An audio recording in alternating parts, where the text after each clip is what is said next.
Sound take 7 action. वो एक कहावत है, ये बता दीजिए ये 236 के साथ आप लोग कैसे सरकार बनाएंगे? इतने बड़े बड़े, वो तो एनडीए और इंडिया का ये आंकड़ा है ना। एनडीए में बीजेपी ने अपनी सीटें कॉम्प्रोमाइज करके सहयोगियों को दी, उसके बाद ये जीत कर आए। आप लोगों ने इंडिया में कॉम्प्रोमाइज की, तो वहां पर आर यू मनोज काका जी, तो इतना जो उत्साह आप दिखा रहे हैं, हमें समझ ही में नहीं आ रहा है कि कहाँ है 272 का आंकड़ा। प्रधानमंत्री जी की एक बात कानों में गूंजती है कि मैं चाहता हूँ ये सदन विपक्ष मुक्त हो जाए, अगली बार विपक्ष वो जो दर्शक दीर्घा है वहाँ बैठे। मैंने ऐसा कब कहा था? अरे नहीं, आपने कहा था विपक्ष होना चाहिए। जो बनने आ रहा है वो बोले जा रहे हैं। एक करारा जवाब है भारतीय जनता पार्टी और प्रधानमंत्री के मुंह पर, क्योंकि विपक्ष भारत की जान है। भारत में पक्ष और विपक्ष दोनों को चाहिए। तो मतलब विपक्ष में ही रहिएगा ना? आप कह रहे हैं विपक्ष जान है तो विपक्ष में ही रहिएगा ना? आंकड़े तो वही है। हाँ, तो फिर इतना ज्यादा ये जो उत्साह कि बीजेपी का ये कर दिया, वो कर दिया, सुपड़ा साफ कर दिया, कहाँ सुपड़ा साफ हुआ है? आप बताइए मुझे, कौन सी पार्टी एक ऐसी है जो बीजेपी के आसपास इस वक्त खड़ी हुई दिखाई दे रही है? वो ये आंकड़ा तब है, देखिए बीजेपी ने बहुत हवा में गुब्बारे फुलाए और उड़ाने की कोशिश की, 400 पार 370, वो एक बात हो सकती है, लेकिन मौजूदा वक्त में अगर 238 सीटें बीजेपी के, उसके आसपास कौन सी दूसरी पार्टी है इंडिया गठबंधन की? दिखाइए आप जरा जल्दी से, 2 लाइन में आप ही से, आनंद दुबे जी। हाँ, देखिए, बात हुई थी पूर्ण बहुमत देंगे। हाँ। बात हुई थी कि पूरा देश मुझे मानता है, पूर्ण जनादेश मिलेगा। कहाँ दिया? जनता ने रोक दिया। जनता ने दिया है पूर्ण जनादेश? किसी को नहीं दिया। हाँ। एक प्रकार से किसी को नहीं दिया। तो इसमें आपकी कामयाबी नहीं हुई ना? घटा है। हाँ। बार बार जो प्रश्न हो रहा है कि भाई ये एक अकेला सब पे भारी क्यों? या देश सबका है तो सबकी बात करो ना।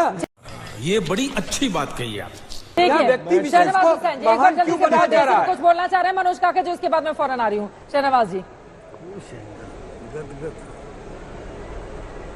देखिए, मुझे तो लग रहा है दुबे जी विपक्ष में बैठने पर जो इतना इतरा रहे हैं, क्या गम है जिसे छुपा रहे हैं? 236 क्या मिला? और ये जानकर कि मोदी जी की एनडीए सरकार बना रही है, फिर भी आप अपनी खुशी छिपा नहीं रहे। आप इसी में है कि ये नंबर कम हो गए। एक बात साफ है कि नरेंद्र मोदी जी को तीसरी बार हैट्रिक मारा है उन्होंने, तीसरी बार वो प्रधानमंत्री बनने जा रहे हैं। 5 साल तक संयम से आपको विपक्ष में बैठना है।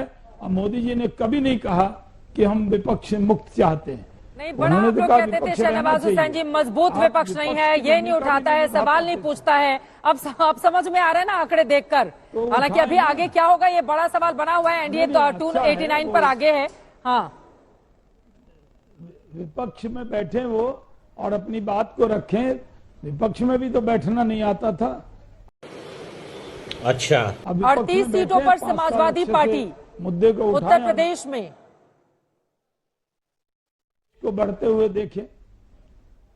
मनोज काका जी 38 सीटें तो आ गई हैं समाजवादी पार्टी की यकीनन, लेकिन वो जो बीजेपी को हराने का दावा आप लोगों की ओर से किया जाता था, देखिए अगर मैं सिर्फ बीजेपी से तुलना करूं तो बीजेपी को 14 में 71 मिली थी, 19 में 62 सीटें मिली थी।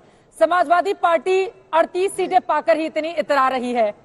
तो भैया जब उनसे मुकाबला करना है तो फिर बराबरी में खड़ा होना पड़ेगा ना। 14-19 के आंकड़े के कहां बराबर खड़े हैं आप मनोज काका जी?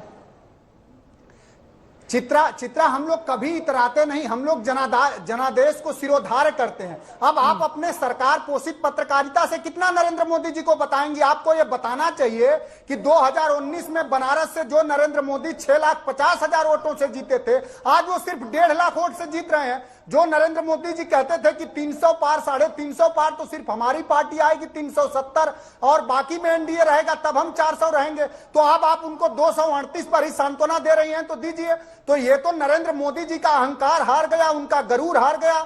बस हवा निकल गई। अखिलेश यादव जी का जातिगत जनगणना जीत गई। अखिलेश यादव जी का पीडीए की जो अवधारणा थी वो जीत गई। अखिलेश यादव जी का पेपर लीक पर जो सवाल था वो जीत गया। अखिलेश यादव जी का आप जैसे माताओं बहन बेटियों को जो 1 लाख रुपया सालीना देने की अवधारणा है वो जीत गई।